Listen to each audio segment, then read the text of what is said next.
नमस्कार दोस्तों, साल था 1955। कैलिफोर्निया के सैन फ्रांसिस्को शहर में एक अनमैरिड कॉलेज छात्रा ने एक बच्चे को जन्म दिया। उस बच्चे की मां ने यह सोचा कि मैं इस बच्चे को ऐसे कपल को गोद दूंगी जो ग्रेजुएट होंगे। संयोगवश जो कपल इस बच्चे को गोद लेना चाह रहे थे वो ग्रेजुएट नहीं थे। इस बात पर उस बच्चे की मां ने गोद देने से मना कर दिया। कुछ दिनों बाद जब गोद लेने वाले पेरेंट्स ने यह वादा किया कि हम इस बच्चे को कॉलेज भेजेंगे, तब जाके उन्हें ये बच्चा गोद दिया गया। मिस्टर पॉल और कार्ला जॉब्स ने इस बच्चे को गोद लिया और उसका नाम रखा स्टीव जॉब्स। वही स्टीव जॉब्स जिसने दुनिया में कंप्यूटर तकनीकी क्षेत्र में अपने झंडे गाड़ दिए। वही स्टीव जॉब्स जिसने स्टीफन वोज़नियाक के साथ मिलकर दुनिया का पहला पर्सनल कंप्यूटर बनाया।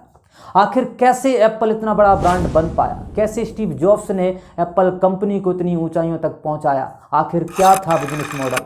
जानते हैं इस वीडियो में। The jeans were as much the image of the brand as the iconic Apple logo, but behind the persona of a The sudden resignation of Steve Jobs as Apple's CEO has left the company's many admirers wondering, without his demanding, visionary influence, where will Apple's next revolutionary product come from?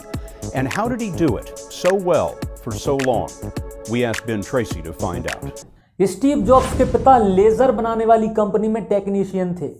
उन्होंने Steve jobs को घर के garage में ही electronics के गुण सिखाए थे। Steve ने बचपन में ही रेडियो और टीवी को खोलना और जोड़ना सीख लिया था, जिससे उसकी रुचि इलेक्ट्रॉनिक्स में बढ़ गई। जब स्टीव 13 साल का था तो उसकी मुलाकात स्टीफन वोज़नियाक से हुई। इंटरेस्टिंग बात यह थी कि स्टीफन स्टीव से ज़्यादा नॉलेज रखता था। इस बात ने स्टीव जॉब्स को बहुत प्रभावित किया और दोनों अच्छे मित्र बन पाए। यहीं से दोस्ती और साझेदारी का ऐसा सिलसिला शुरू होता है जिसने दुनिया की सबसे प्रसिद्ध और सबसे बड़ी कंपनी की नींव रखी। स्टीव जॉब्स और स्टीफन वोज़नियाक के मन में ये विचार आया कि भारी भरकम मेन फ्रेम कंप्यूटर की बजाय एक छोटा सा पर्सनल कंप्यूटर बनाया जाए, जिसे लोग अपने घर पर या ऑफिस की डेस्क पर रख पाएं। IBM और इंटेल जैसी बड़ी कंपनियां ये विश्वास रखती थी कि कंप्यूटर को ज़्यादा नहीं बेचा जा सकता है और ना ही यह आम आदमी के काम में आ सकता है। वहीं दूसरी ओर स्टीव और स्टीफन ऐसा विश्वास रखते थे कि कंप्यूटर को आम आदमी के काम में लाया जा सकता है और उसे बेचा भी जा सकता है। इसी विश्वास के दम पर उन्होंने दुनिया का पहला एप्पल पर्सनल कंप्यूटर बनाया और यहीं से पर्सनल कंप्यूटर का युग शुरू होता है। स्टीव जॉब्स और स्टीफन वोज़नियाक ने 1 अप्रैल 1976 को अपनी कंपनी बनाई और 3 जनवरी 1977 को एप्पल कंप्यूटर इंक के नाम से रजिस्टर करवाई। चूँकि यह शुरुआती कंपनी थी, इसलिए शुरुआत में इसका कोई भी दमदार कॉम्पिटिटर नहीं था। नतीजा यह हुआ कि यह कंपनी 150% वार्षिक दर से विकास करती रही। जब पूंजी की समस्या आने लगी तो 1980 में एप्पल कंपनी ने $22 पर शेयर की वैल्यू पर अपना IPO निकाला।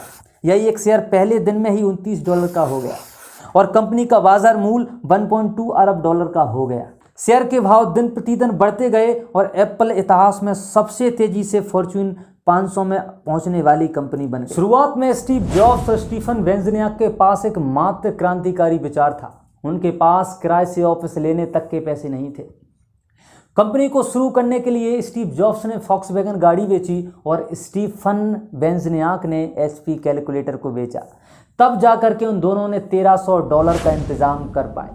इसके बाद सैंपल कंप्यूटर को ले जाकर उन्होंने स्टोर मालिकों को दिखाना शुरू किया।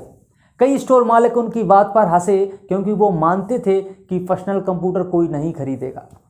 बड़ी मेहनत और मशक्क़त के बाद एक स्टोर मालिक ने उनको 50 कंप्यूटर का ऑर्डर दिया। इसके बाद उन्होंने मार्केट से $25,000 का उधार लिया और अपने गैरेज में एप्पल 1 कंप्यूटर को असेंबल करने लगे।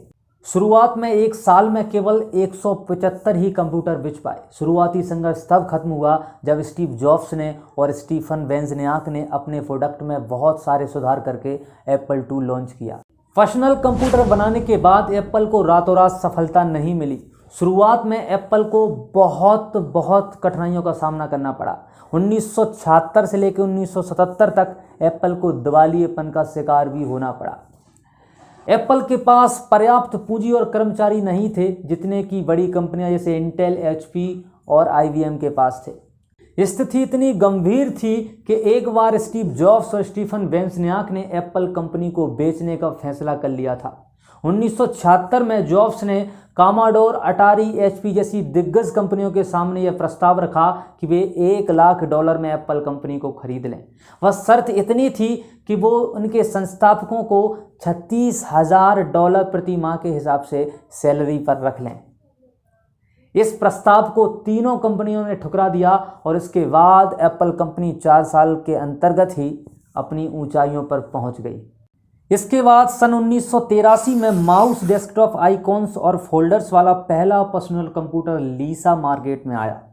1984 में मैकिन्टोश कंप्यूटर बाजार में आया। इसके बाद 1985 में आंतरिक शक्ति संघर्ष के चलते स्टीव जॉब्स को अपनी ही कंपनी एप्पल से बाहर कर दिया गया। 1976 में उन्होंने फिर कंपनी में वापसी ली। एक नेक्स्ट नामक कंपनी बना करके उसको एप्पल ने खरीद लिया और उनकी फिर से वापसी हुई। 1999 में आई बुक बाजार में आई। 2001 में iPad pocket digital music player बाजार में आया। 2003 में एप्पल ने ऑनलाइन म्यूजिक स्टोर iTunes को शुरू किया। 2007 में नए आईफोन के साथ टच स्क्रीन स्मार्टफोन का युग शुरू हुआ।